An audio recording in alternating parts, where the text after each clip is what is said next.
Ahoj Vláďo, já ti budu říkat Panda, protože tě znám pod Pandou. Dneska je třetí den soutěží, jak se ti házelo, jak se ti hází? Perfektne, aj keď samozrejme počasie máme, aké máme, ale všetci dáváme to do toho všetko, čo vieme. Já vím, že ty jsi včera vyhrál disciplínu, která se jmenuje Hunter, neboli lovec. S jakou technikou si vlastně házel, jaký nože si třeba používal při této disciplíně? Použil som techniku no spin a konkrétne som vrhal s týmto nožom, čo je pre mňa samozrejme veľmi perfektní nůž, když jsem vyhrál tu disciplínu. Já tady vidím, že máš ještě další nože. Tyhle vypadají taky na no spin. Áno, toto je vlastne absolútna kópia tohto noža. Jediná zmena v tom je vlastne v hrúbke. To je 0,6, tu je 0,8. Na nějakou váhu má nějakých 270 gramů, povedzme. A používáš teda oboje? Nebo jsou specificky třeba tyhle na nějakou jako jinou konkrétní no spin disciplínu? Napríklad tieto ťažšie by som použil skôr na long distance ako diaľkovú súťaž, pretože sú ťažšie a majú krajšie letia. Keď aj fučí vietor napríklad, tak není s tým problém, že by nejako zaplachtili. Asi i ty vroubky jsou tam fajn, že ti to jako nevyklouzne, když zrovna nechceš, jo? Áno, to je presne ako hovoríš. Super. A ty třetí předpokládám, že jsou na rotační házení.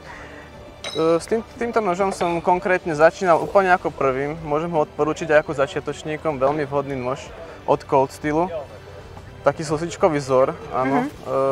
Veľmi výhodný aj v tom, že začiatočník robí strašnú chybu s tým, že ako hádže ten spin, tak strašne točí s tým zapestím a tým pádom je buď nedotočený ten nož, alebo pretočený.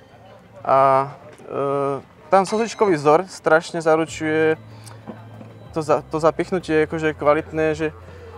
Že i když se ti to přetočí, tak se ti to aj keď sa to pretočí, zůstane. tak je to stále akože terčí. Super. A když už jsme u toho, tak kdy jsi začínal, nebo jak se s tomu vůbec dostal? Dostal som sa cez jedného človeka, čo tiež na tejto veľkej súťaži, čo som sa vďaka nemu som tu vlastne. A veľmi som rád, lebo ani som nečakal a dal som do toho fakt všetko a nakoniec sa to aj tak podarilo, ten Hunter, ten no spin a je to energia, je to super pocit dosiahnuť. Super. A sekery vidím, že máš taky, takže určitě i v sekerách budeš dobrý. Sekeru až tak netrénujem, ale na to mi to aj tak ide celkom slušne, dá sa povedať. To je tiež vlastne Cold Steel, ako tento nôž od tej istej firmy, Tomahawk, klasický. A mám ich upravené na 30 čísel poriska. Tak mi to najviac vyhovuje, tá rotácia presne krásne vychádza. Keď ho držím za koniec ručky z 3 metrov, tak krásne jednu otočku spraví tých 160 stupňov. Skvělý. A když bys to zhodnotil, tak jaká z těch disciplín je ti nejbližší, co tě třeba nejvíc baví i trénovat? Tá moja najobľúbenejšia je no spin. Je to aj vidieť, keďže som vyhral toho Huntera, že tomu som sa venoval fakt najviac času a to je taká moja srdcovka. Skvělý. Jaký závody ti ještě čekají během letošního roku?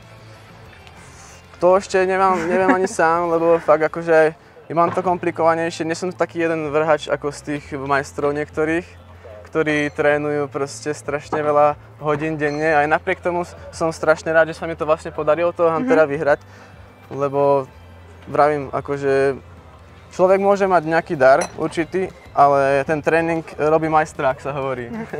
Skvělý, tak ať se daří. Díky za rozhovor. Ďakujem.